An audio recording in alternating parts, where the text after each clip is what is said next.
प्रार्थना करूंगा हमारे Shri Uttam Kumar Sinha ji GM marketing America Punjab cooperative bank federation Bhagavad Gita इसकी शिक्षाओं पर अपने हृदय के उद्गार व्यक्त करेंगे। श्री उत्तम कुमार सिन्हा जी। सबसे पहले विष्णु जी महाराज के चरण स्पर्श, सारे संतों के चरण स्पर्श, ये सारे खुद में ही इनकी वाइब्रेशन बॉडी एक एक अंश से गीता का वेव्स चारों तरफ फैल रहा है। ये हम लोग का सौभाग्य है और इनकी कृपा हुई तो मुझे भी थोड़ा सा बोलने का मौका दिया गया। भागवत गीता और महाभारत ये आज विज्ञान की दुनिया में है और विज्ञान के हिसाब से अगर देखें तो भागवत गीता में कृष्ण जी ने आत्मा को वो रूप दिया है कि किसी भी तरीके से ये नष्ट नहीं हो सकता है। और बाद में आइंस्टीन ने इसी को एनर्जी का नाम दिया गया और E=mc² कि ये कभी भी नष्ट नहीं हो सकता है और हर जगह विद्यमान है। मतलब कि जो बात साइंस आज प्रूव कर रहा है, जो पीछे हमारा लिखा हुआ था वो भी चिरारा सत्य था जिसको हम मानते आए हैं, लेकिन उसको साइंस के रूप में समझने में थोड़ी सी जो पीछे का चीज है वो प्रूफ कल के लिए रहता है कि मैजिक है और आज के लिए साइंस है। तो पूरा का पूरा भागवत गीता एक साइंस, महाभारत एक पूरी हमारे जीवन से जुड़ी हुई घटनाएं हैं। महाभारत बाहर नहीं है, अंदर है और वो सारे पात्र का एक्शन और रिएक्शन बताया गया है कि ये पात्र पूरी महाभारत की लड़ाई अर्थ के लिए लड़ी गई है 5 गांव के लिए, लेकिन ये अर्थ बहुत इंपॉर्टेंट है कि आखिर क्यों ऐसा हो जाता है। जब अर्थ से मोह में बंधा धृतराष्ट्र, मतलब कि आदमी अंधा हो जाता है तो महाभारत हो जाता है और जिस दिन वही अर्थ जन कल्याण के लिए लग जाता है तो दुनिया में बदल जाती है। ये अंतर बताया गया है कि अर्थ का जो है हम मोह माया सारे चीजें अपने अंदर लेके बैठे हैं, उसका रिजल्ट दूसरे को नहीं, खुद को, हम खुद के लिए ही, बाहर की दुनिया के लिए नहीं, खुद के लिए ही हम अंधकार में पैदा कर रहे हैं। और ये हर पात्र के थ्रू बताया गया। अगर पूरी महाभारत को हम देखें तो 4 भाग में विभक्त कर सकते हैं। 4 भाग में जो लाइफ की चक्र है उसको हम देख सकते हैं। एक है विक्टिम मोड। विक्टिम मोड क्या होता है? हर समय रोना, हर प्रॉब्लम के लिए रोना, हर समय ब्लेम करना, क्योंकि उसकी अपने से मोह इतना, हर चीजों से मोह इतना, हर चीज उसको लगता है कोई छीन लेगा, कोई ये कर लेगा। और ये विक्टिम मोड धृतराष्ट्र, पूरी जिंदगी सब कुछ है लेकिन एक बार परमात्मा का शुक्रिया अदा नहीं किया, एक बार भी परमात्मा का शुक्रिया अदा नहीं किया। द्रोणाचार्य उसके पास, भीष्म उनके पास, सारे विदुर उनके पास, पूरा दरबार उनके पास, लेकिन हर समय रोते रहे। ये है मोह में अंधा होने की परिभाषा। इस मोह के अंदर जब अंधा हो जाता है तो अपने आप का विकास खत्म हो जाता है और खुद उसी अंधकार में रहता है, हर निर्णय गलत होता है। जब भी हम विक्टिम मोड में, हर निर्णय ही गलत रहा और अंत में क्या हुआ, कभी भी सुख नहीं पाया, सब सुख होते हुए भी कभी सुख नहीं पाया और अंत सबको पता। दूसरा मोड आया एम्पावरमेंट मोड। एम्पावरमेंट मोड में हमारा पांडव आता है।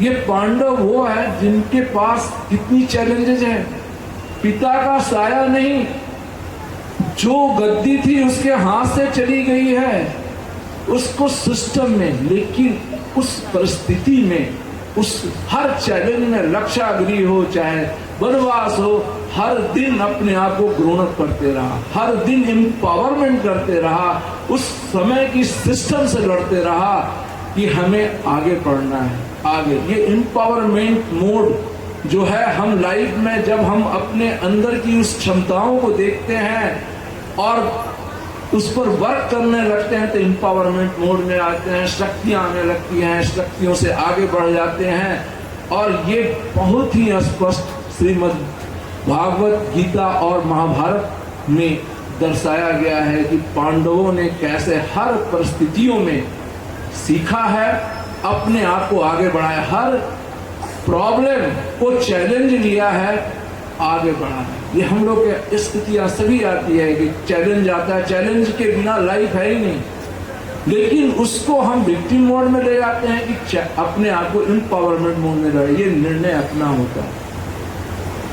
उसके बाद आता है उससे ऊपर सरेंडर मोड। सरेंडर मोड बड़ा ही, जहां समर्पण की बात आती है, जब समर्पण की बात आती है तो इसको थोड़ा समझना डिफिकल्ट है कि समर्पण, क्योंकि समर्पण जब होता है तो लिमिटेड अनलिमिटेड हो जाता है। परमात्मा उसको इतना पावर दे देता है जो संभव नहीं है। बहुत सारी प्रक्रियाएं हुई हैं अनलिमिटेड होने का, जहां पर ऐसे ऐसे चमत्कार जो पता है कि इंसान कर ही नहीं सकता है, वो काम हुआ। वो है द्रौपदी के चीर हरण का। द्रौपदी का चीर क्यों नहीं है? चीर एक साड़ी है, एक लिमिट की परिभाषा दी गई है। जब सारी व्यवस्थाएं उसके अगेंस्ट है, सारा पावर उसके अगेंस्ट है, जो सोच रहा है कि ये हमारी पावर है, क्षमताएं हैं, कोई काम नहीं आ रही है, पूरा का पूरा जहां संसद है, पितामह भीष्म, द्रोणाचार्य सारे मौन हैं, जब सिस्टम काम नहीं कर रहा है, वो अपने आप को सारे तरफ से देख रही है, अनुभव कि हमें कोई हेल्प करे, कोई नहीं हेल्प करता है। इसमें वो जो अवस्थाएं आती है कि फिर अपनी अहंकार मैं पर हो जाता है, और मैं पर क्या था, वो दांत से अपनी पल्लू पकड़ लेती है कि वो भी हम बचा सकें, लेकिन फिर भी नहीं बचा पाती है। लेकिन उस अवस्था में जब उसने पूरी शक्तियां से अपनी लड़ाई लड़ी, अंत में वो परमात्मा को समर्पित कर देती है। जिस समय परमात्मा को सरेंडर कर दिया कि now it is your power to control the system, क्या होता है कि पूरा का पूरा सिस्टम ही चेंज हो जाता है, लिमिटेड से अनलिमिटेड हो जाता है। वो सारी एक लिमिटेड थी, अनलिमिटेड है, पूरा का पूरा चीज जो संसार सब कोई डरने लगता है। भय पहला जब उसके लिए खड़ा नहीं हो रहा था, अब माफी मांगना स्टार्ट करता है कि माफ कर दो, माफ कर दो, माफ कर दो, नहीं तो हम सब का हित हो जाएगा। ये परमात्मा से सरेंडर का एकाकार है और हर के जीवन में आता है। आप देखिएगा कि कभी आप बहुत ज्यादा थक गए हैं हर काम करते, जब हम परमात्मा को वास्तव में सरेंडर करते हैं कि प्रभु अब तुम संभालो, अब तुम ही हमारा रक्षा करो, परमात्मा बाध्य हैं हमारी सेवा करने और हेल्प करने के लिए। ये परमात्मा का गुण है। और उसी समय रिजल्ट लिमिटेड से अनलिमिटेड जो दुनिया है सब झुक जाती है। लेकिन एक बात आती है कि कृष्ण को याद किए थे, अगर द्रौपदी पहले याद कर लेती तो क्या ये रिजल्ट आता? नहीं। अपनी क्षमताओं के बिना तब तो रिजल्ट समर्पण तभी आ सकता है, वो तो हो गया पलायन। समर्पण तभी आ सकता है जब हम सारी एनर्जी लगा के और थके, फिर परमात्मा को याद करें, परमात्मा उस समय प्रकट होके कि वो देख रहे हैं, बाध्य हैं उस एनर्जी में हेल्प करने के लिए। और यही इसलिए द्रौपदी की वो अवस्था चीरहरण की हरेक के लाइफ में आती है कि हम विवस्थाओं से गुजरते हैं, हमको लगता है कि ये चीज हो ही नहीं सकता है, और फिर अंत में परमात्मा फिर कहते ये कैसे हो गया, इतना इजी है लाइफ। ये वास्तविकता है। और अर्जुन की अवस्थाएं, अर्जुन की अवस्था ही डिफरेंट है। वो ज्ञान और प्रेम की अवस्था है। वहां पर उसको हम कह सकते हैं कि उसने अपने अंदर एक ज्ञान प्राप्त किया। अवेकनिंग अवस्था है, जहां उसको परमात्मा, वो जब विराट रूप दिखाया गया, क्या दिखाया गया? अर्जुन तुम कुछ नहीं कर रहे हो, ये सारा काम ऑलरेडी हो चुका है, बाकी तो प्रोसेस है। और अर्जुन उस लड़ाई को, विराट रूप ही उस समय अर्जुन को बोध होता है कि वास्तव में हम तो कुछ नहीं है, सारा परमात्मा। लेकिन इसका मतलब उसने युद्ध नहीं छोड़ा। उस समय 3H, उसका हेड, हैंड और हार्ट एक लाइन में वर्क करने लगता है। जिस दिन तीनों चीज एक लाइन में वर्क करने लगे, हेड, हार्ट और हैंड, कोई भी चीज हो वो इजीली अचीव हो जाता है, इजीली अचीव हो जाता है। ये पावर उसके अंदर बताया गया, क्योंकि खुद परमात्मा उस समय वर्क करने लगते हैं। अर्जुन कहता मैं तो कुछ कर नहीं है, परमात्मा पूरी एनर्जी के साथ लड़ाई लड़ता है। चाहे द्रोण आ जाए, चाहे भीष्म आ जाए, चाहे कोई योद्धा आ जाए, मेरे आगे तो संभव नहीं, क्योंकि मैं ऑलरेडी जीत चुका हूं। परमात्मा मेरे साथ है, ये ऑलरेडी है, क्योंकि वो टाइम जोन 0 हो जाता है, 0 लिमिट में पहुंच जाता है। न उस समय न भूत रहता है, न भविष्य रहता है, न वर्तमान, केवल एक ही चीज रहता है, परमात्मा और मैं। रिजल्ट तो ऑलरेडी फिक्स है। ये अवस्थाएं हम सभी के लाइफ में आती है, बाहर नहीं। ये महाभारत हमारे अंदर की डे टू डे वर्क से रिलेट करता है। और इतनी बड़ी चीजें जो, इसलिए जो है ना कि एक बात और भी आता है कि अभिमन्यु क्यों मारा गया और अर्जुन क्यों जीत गया। अभिमन्यु में इम्पावरिंग मोड में जब आया, क्योंकि अर्जुन का बेटा है, उसका तो ज्ञान युद्ध का उसके जन्म, पेट से ही, जन्म से पहले से स्टार्ट है और हर युद्ध कला है। लेकिन जब इम्पावरिंग मोड में हमारे को अहंकार आ जाता है, उसको अहंकार की मैं आ गया, और यही अर्जुन में मैं नहीं है। इसीलिए अगर मैं अहंकार आ गया तो इम्पावरिंग मोड में जो हम सफलताएं लेके हैं अचानक गायब हो जाती है, क्योंकि वहां पर धन्यवाद नहीं है, वहां पर प्रेम नहीं है, वहां पर समर्पण नहीं है, वहां पर मैं आ जाता। और मैं ही, जब भी आदमी, कई बड़े से बड़े आदमी को देखे हैं कि जमीन पर गिरते हुए, ये अवस्था का रिजल्ट है। ये जिंदगी की अवस्थाएं महाभारत और श्रीमद् भागवत गीता के द्वारा जो बताया गया, एक एक वर्ड, एक एक चीजें, बड़ा प्रेम। जैसे है ना कि ये चीजें हम सोचते हैं कि अर्जुन बहुत दूर है, कृष्ण बहुत दूर है। 18वें अध्याय के 61 श्लोक पर लिखा हुआ है, where is the God, God reside inside the heart. That is the beauty, कि हमें वो चीज बताए कि भगवान बाहर नहीं है, भगवान तो हमारे अंदर है। उन्हें तो केवल जगाना है, उनको दिखाना है एक्शन, एक्टिव मोड में, उनसे प्रेम और उनके लिए। तो ये जितनी भी चीजें हैं, इसीलिए कहा गया प्रेम गली अति साकरी, श्याम दो न समा। जहां पर दो नहीं समाया जा सकता है, इतनी प्रेम जो है वो एक ही चीज है जिसमें हम और परमात्मा हो। तीसरा अगर डाउट्स आ गया, फिर परमात्मा नहीं है, कि हमारे साथ काम ही नहीं होगा। ये डाउट्स बीच में जो आ जाता है, रिजल्ट आने में दिक्कत हो जाता है। ये चीजें इतनी बारीकी से जब बोला कि एक और बात आया कि जब विराट रूप दिखाया गया तो अर्जुन ने देखा, बाकी क्यों नहीं देखा।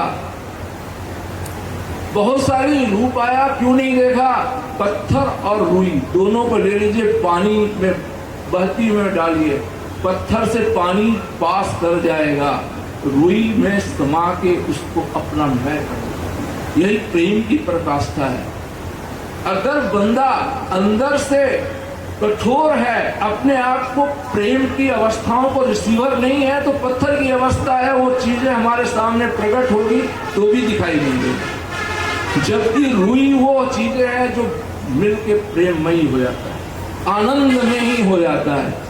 और ये अवस्थाएं अर्जुन की थी, जहां पर ज्ञान के साथ प्रेम है। और सबसे बड़ी बात कि जहां हम खड़े हैं, ये दोनों अवस्थाओं में ट्रेनिंग दिया जाता है।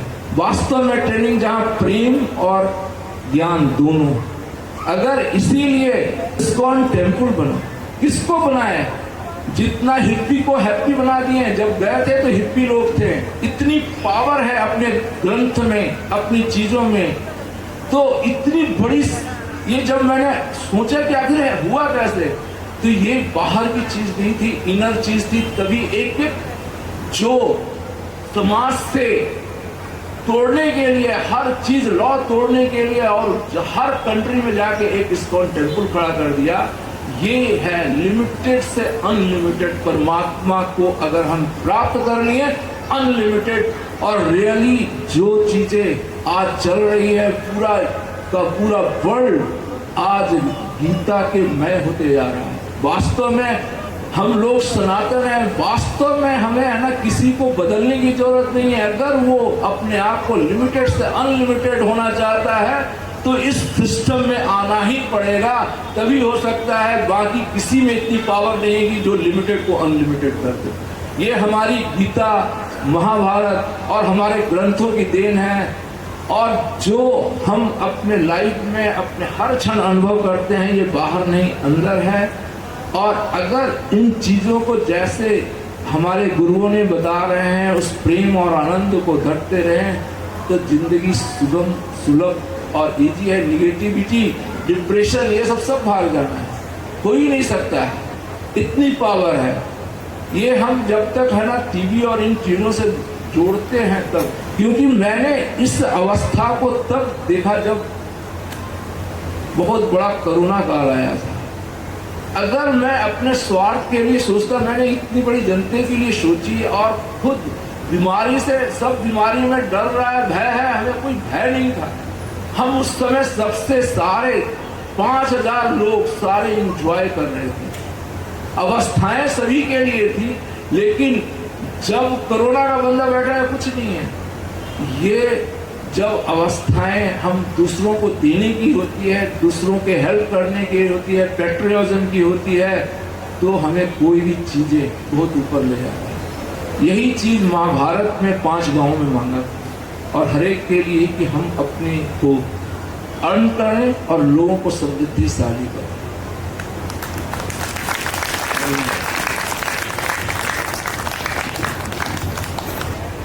हमारे